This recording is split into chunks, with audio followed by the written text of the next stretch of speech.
Aujourd'hui, on va faire une petite vidéo un peu particulière. On va faire une vidéo sur la religion romaine.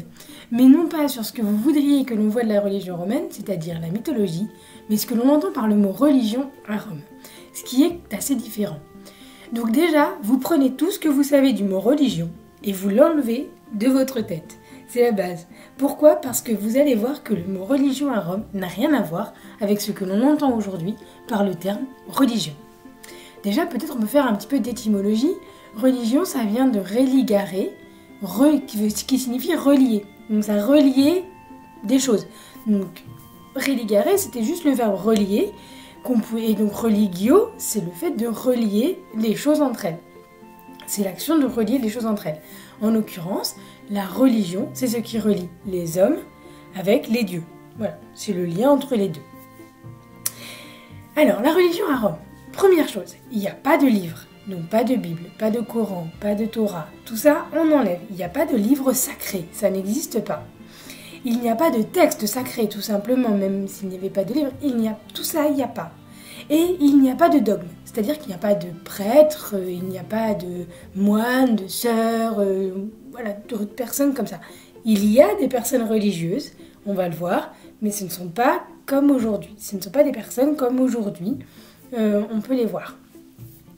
Également, il n'y a pas d'instruction religieuse, c'est-à-dire qu'il n'y a pas de cours, par exemple de théologie. Tout se fait en bouche à oreille, à l'intérieur de la famille.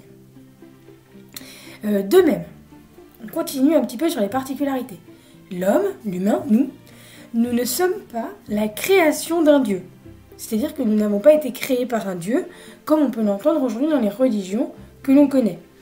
D'ailleurs, les dieux n'en ont rien à faire des humains.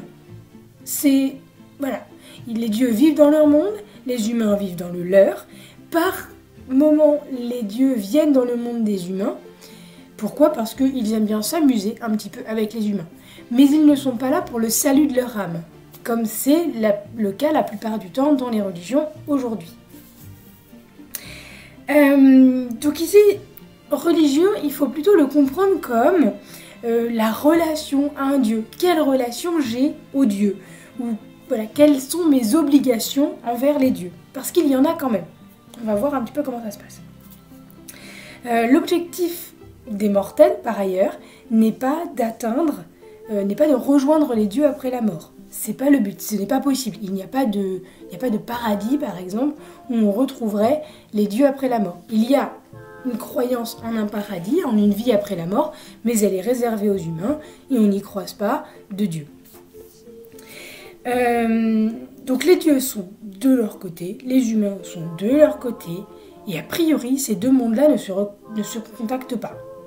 De temps en temps, les dieux viennent aider les humains parce qu'ils le demandent, ou viennent embêter les humains parce qu'ils le demandent. Enfin, parce qu'ils le demandent, non, parce qu'ils le souhaitent. Parce qu'il faut vraiment voir ça, c'est que les dieux grecs ou romains ne sont pas des personnes parfaites. Ça, c'est hyper important aussi, c'est une grosse différence avec les dieux tels qu'on l'entend aujourd'hui, avec le mot dieu tel qu'on l'entend aujourd'hui. Les dieux latins, les dieux grecs ont des défauts, beaucoup de défauts. Et ils sont, par là, ils ne sont pas les êtres parfaits tels que l'on pourrait le penser dans les religions aujourd'hui. Vous voyez, ça fait quand même pas mal de différence. On est quand même déjà assez loin de ce que l'on peut connaître et comprendre de la religion. Donc les hommes et les dieux vont coexister. Et ce n'est qu'à partir du 2e siècle après Jésus-Christ que la chrétienté va vraiment se mettre en place et qu'on va commencer à changer véritablement le sens du mot religion. Alors, à Rome, c'est le pater familias, le père de famille, qui dirige la vie religieuse. Donc tout se passe à la maison, et uniquement à la maison. Il y a des temples. Il y a des temples qui sont là pour honorer les dieux, mais c'est plus pour leur dire « Regardez, on pense à vous ». Voilà. Pour les cultes, tout ce qui concerne le culte, tout se passe à l'intérieur de la maison. Il n'y a pas de rite imposé. Il n'y a pas de culte imposé. Vous voyez, nous, par exemple, si vous connaissez le rite de la messe catholique, ça se passe toujours de la même manière. Il y a un ordre qui va toujours dans le même sens. Alors, on arrive, on est accueilli par le prêtre, on on confesse nos péchés, ensuite il y a la première lecture, la deuxième lecture, l'évangile, l'homélie, et puis ensuite on passe à l'Eucharistie, et ainsi de suite. C'est toujours dans ce sens-là, ça ne change pas, voilà. Je connais pas bien les autres rites, que ce soit juifs ou musulmans, mais j'imagine que c'est la même chose, que les choses sont comme ça catégorisées et qu'on va suivre un déroulé. Là, dans les religions romaines, pas du tout. C'est le père de famille, le pater familias, qui va décider de ce qui va se passer. Et il peut décider par exemple, donc on a vu ensemble qu'il y avait dans la maison le lararium, et que dans le lararium il y avait les dieux lar, qui sont les dieux de la maison, et on pouvait ajouter dans ce lararium, dans cet autel à l'intérieur de la maison, on pouvait ajouter les dieux que l'on souhaitait prier. Alors ça, de quoi ça va dépendre ? Eh bien, ça va dépendre souvent de sa profession. Si je suis agriculteur, je vais plutôt aller prier Cérès, par exemple, qui est la déesse de l'agriculture. Si je suis dans le commerce, je vais aller prier Mercure, et ainsi de suite. Vous voyez, on va s'attacher à aller prier les dieux qui nous intéressent en fait. Il faut bien voir qu'on peut faire tout ce que l'on veut, tant que cela ne trouble pas l'ordre public. Donc vous faites le culte que vous voulez, vous priez qui vous voulez, d'ailleurs vous priez, vous ne priez pas, on s'en fiche, vous avez une relation au Dieu, vous n'en avez pas, on s'en fiche, tout ce qui compte, c'est que vous ne troubliez pas l'ordre public. Donc vous faites ce que vous voulez, il n'y a pas de religion d'État, c'est-à-dire que l'État romain n'impose pas que vous soyez polythéiste ou que vous soyez telle ou telle religion, pas du tout. Ça n'existe pas à Rome. Comme je vous le disais, il n'y a pas de culte ritualisé, donc chacun fait ce qu'il veut. Vous voulez donner du miel à votre déesse, donnez-lui du miel. Vous voulez lui donner de l'encens, vous lui donnez de l'encens, vous voulez ne rien faire, vous ne faites rien, vous voulez prier de telle ou telle manière, vous faites ce que vous voulez. C'est très très libre dans ce cadre-là. Et tout se passe donc à l'intérieur de la maison, et c'est le chef de famille qui décide ce que l'on fait. Les dieux. Alors les dieux, ils sont là pour aider les humains. Voilà ce qui est dit, dans leur vie de tous les jours. Et quand on dit dans la vie de tous les jours, ce qui est important à voir, c'est que les dieux prennent une grande place dans la vie institutionnelle, c'est-à-dire dans la vie politique, dans la vie publique de la ville. Ce qui n'est pas rien. C'est comme si nous, aujourd'hui, avant de faire chaque conseil des ministres, le mercredi, on demandait aux dieux si c'était possible de le faire. Donc voilà une petite prière. Alors les dieux, est-ce que vous pensez que c'est la bonne journée pour faire un conseil des ministres ? Et s'ils disent oui, eh bien vous le faites. S'ils disent non, vous le faites pas. Alors, les dieux donc participent à chaque assemblée des citoyens. Et donc selon que les signes sont favorables ou non, on va donc on va pouvoir tenir l'assemblée. Alors, notamment on demande à Jupiter, la plupart du temps, parce que c'est lui le master. C'est lui le maître de tous. Vous voyez bien que là, les dieux deviennent une arme politique. Pourquoi ? Parce que moi, ça me va pas trop que l'Assemblée se tienne aujourd'hui, parce que mes partisans ne sont pas là, ou parce que la décision qui doit être prise, je veux pas qu'elle soit prise aujourd'hui. Eh bien, qu'est-ce que je fais ?